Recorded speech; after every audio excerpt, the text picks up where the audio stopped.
Hey everyone, welcome to this month's LinkedIn Live. I'm trying to figure out how this is. There we go. And so I do these every month. Today is an off week. I usually do them the last Wednesday of the month. But since I am taking a little bit of a break from my podcast, I thought I'd jump in with an extra LinkedIn Live. I'm looking at my background here, and you can pretty much see everything. I guess I wasn't quite ready to go live.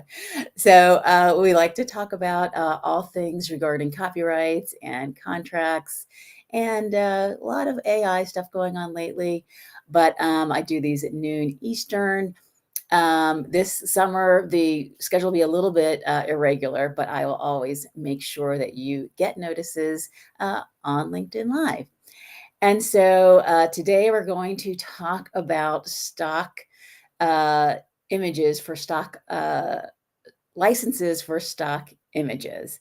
And so this came up recently with a client about, how an image could be used. And so thought it would be interesting for everyone. I'm sure everyone has questions about how they can use the images that we get off of stock image sites. Hopefully you're not just getting them off of random images off the internet, that you are using some of those many sites that provide stock images.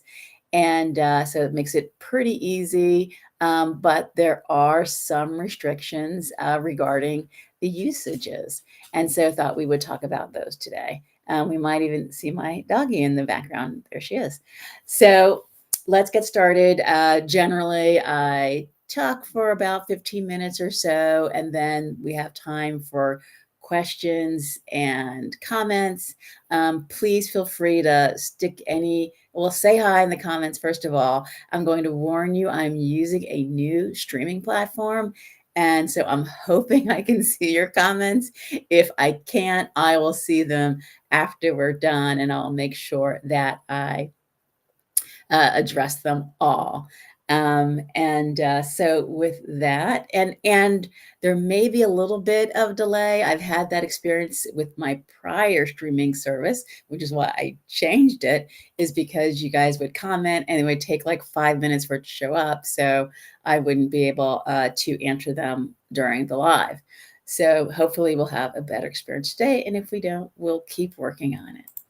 So stock image licenses. And um, most of you, new platform, great. So most of you, actually, well, that's me, not stock image. But we will see some as we move along through my presentation, on our websites, in, newsletters, posts, things like that. We sometimes use images. And so when we're going to those sites, there are a couple of things we really need to be aware of. The license type, there's different types of licenses. Not all licenses are the same. There will be some usage restrictions. Um, there are some commonalities. We'll talk about those commonalities, but every license type will have different usage restrictions. Whether or not you have to provide credit or attribution, can you modify it? And for when there are recognizable people involved, do you need to have a release or property, like if it's someone's personal property, as opposed to public property? Do you need to have a release for that? So the types of licenses, royalty free, that's by far the most common type. That's what we use on my website. There you pay once, and then it will have your ability to use it, for whatever the license terms are. You only pay the once, you don't pay per use. Royalty would be you're paying per use. There aren't as many doing it that way these days, for most of us. There are additional licenses, more complicated, more expensive licenses, like rights managed licenses. Those used to be kind of the standard, like back when you first would get these images off of places like iStock or Shutterstock or, things like that. Rights Managed was pretty much the way they priced things because, they didn't really know like how to price things. And so you would pay by, where is it going to go? How long are you going to use it? Is it just the US or is it worldwide? Things like that. And so that's a very different license and it will be priced according to all these variables. And then extended license, if you are going to be using it on merchandise, that's going to be a different license than using it on your website.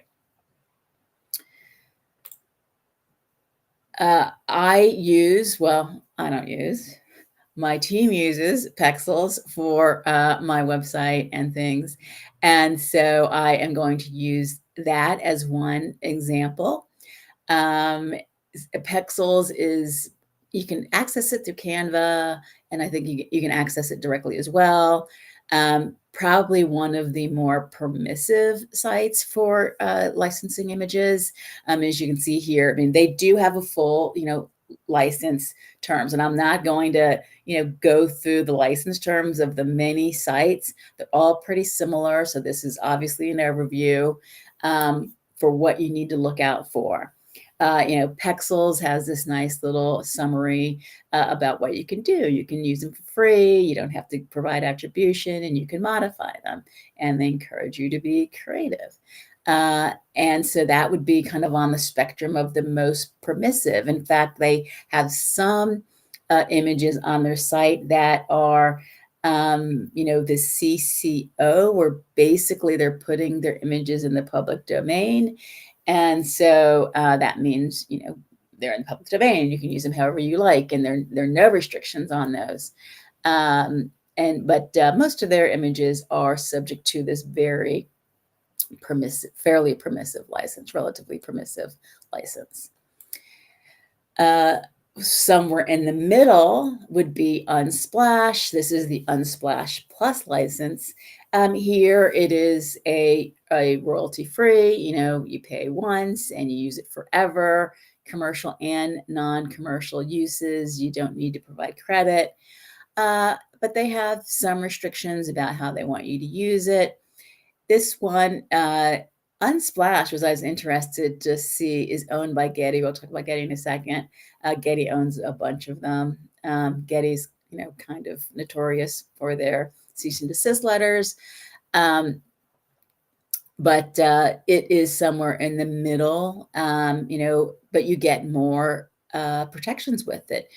A lot of them won't provide reps and warranties or guarantees about the usage. So that's an interesting option if you want some protections when you're using an image.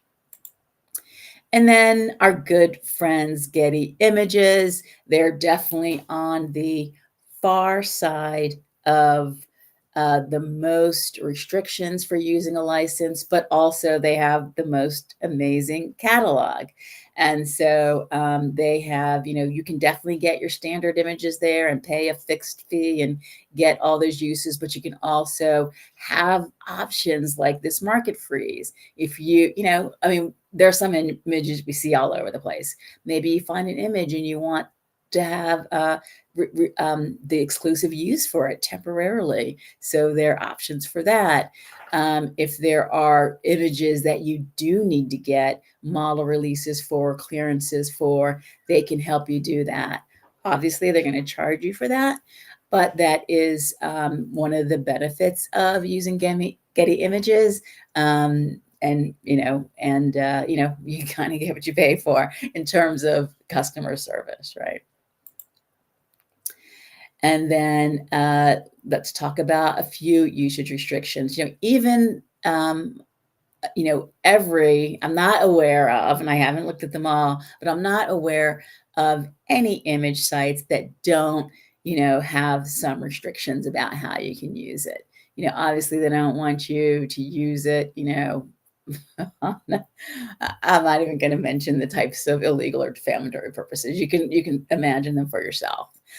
You can't use, take a photograph of someone and, put your merchandise in their hands and pretend that they are endorsing it. And this one came up because someone used an image in connection with creating a trademark, and that there are generally restrictions regarding use in trademarks.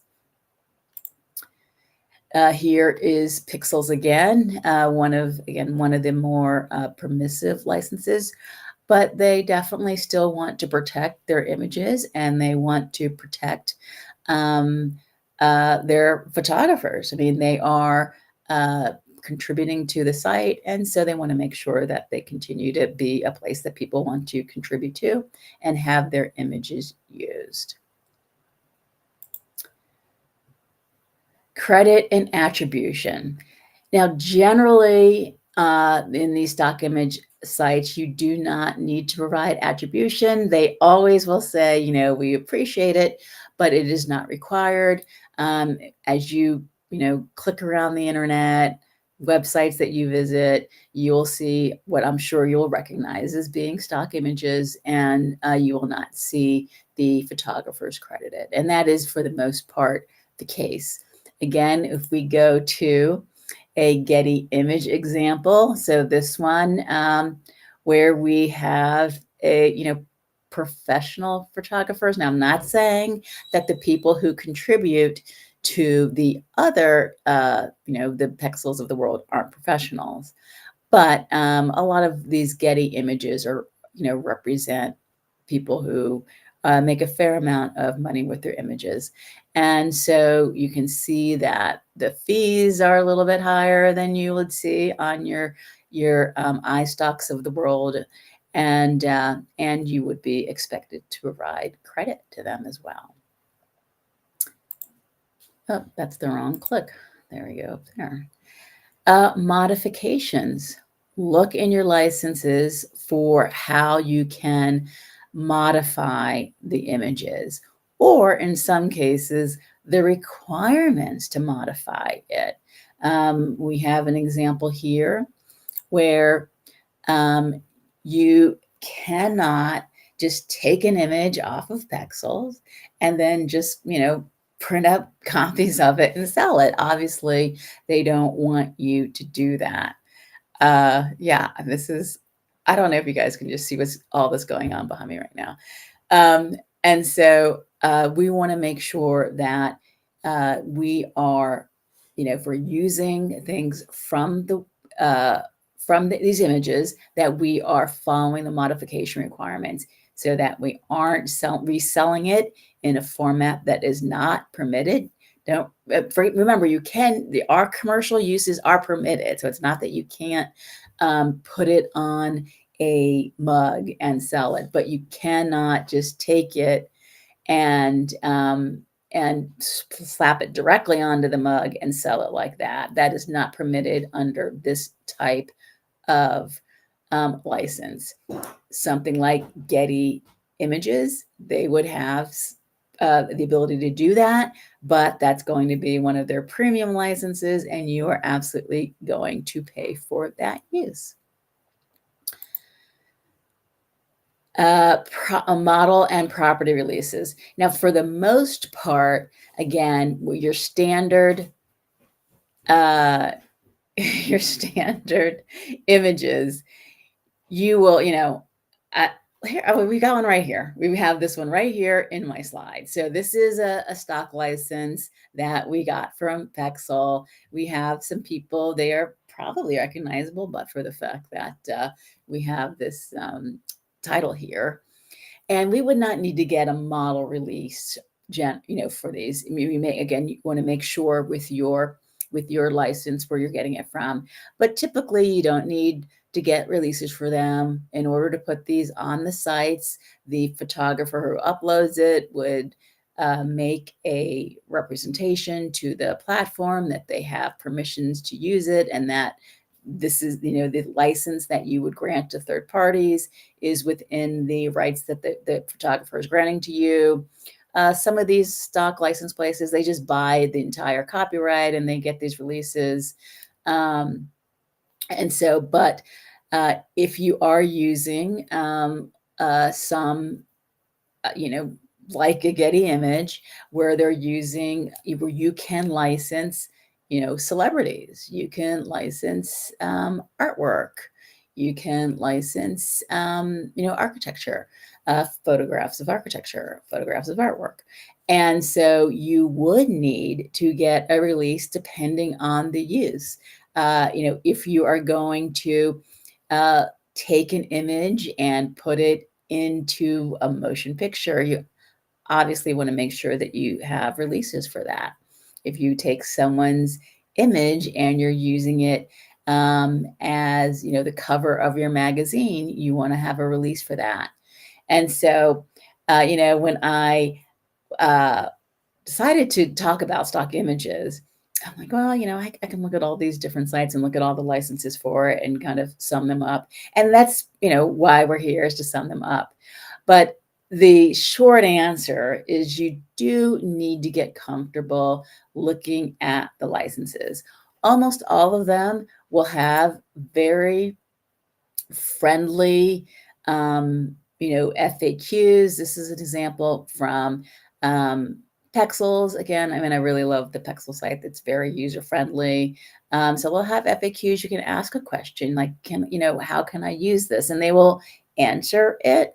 You know, whether or not I would recommend that somebody do that without also linking to the full license. That's, they didn't ask me. But you know, because when someone makes a summary of an agreement, you can miss something or you can misstate it.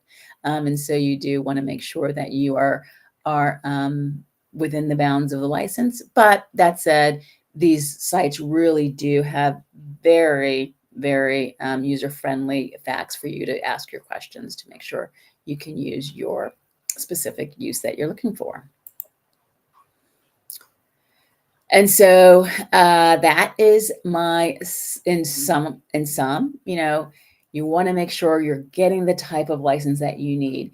If you want to put it on merchandise, that's not going to be your standard stock license. If you want to use it in connection with a trademark, that's not going to be your standard stock license. If you want to print it out and sell it at, you know, hand it out at a, you know, a marketing event, that's not going to be your standard stock license. So make sure you understand your use, and so you can get the license that is appropriate to the use that you need, because the type of license will determine the usage restrictions. You know, for how long you can use it. Maybe it's something that you only need to use for the duration of a conference, and for no longer. You only need to use in connection with a TED Talk, but not on your website. And so if it is one of the kind of more expensive licenses, well, maybe that there are ways to reduce that cost. For credit and attribution, again, the more expensive the image is, probably the more likely that it's coming from a professional photographer who's using that platform as essentially like an agent, and that you will need to provide credit and attribution. But for the most part, your standard stock license, you will not need that. And for modification rights or obligations, make sure you understand that. Most of them encourage modifications. If you are going to use it as is, then there will be restrictions. I mean, obviously, you know, I use the photographs that we get, you know, as is on my site or in slides. But if you're going to be putting it on a t-shirt or something, then it may need to be modified. And be mindful of model or property releases when there are celebrities or other recognizable people, and it's been being used in a way that may suggest an endorsement. You want to make sure you have your model releases and property releases also for private properties as well. So I hope this has been helpful to you. I'm always happy to answer any questions that you have. about any of the topics that I cover, but certainly for this week, month regarding stock images. If you have been putting comments in that I can't see, I will make sure that I get to them. And streaming to YouTube, I do have a YouTube video for Think Beyond IP, is new, completely new to me. So I have no idea what's going on over there. I will go check it out after this. And thanks again for joining me. I hope you're having a great summer, and I'll see you soon.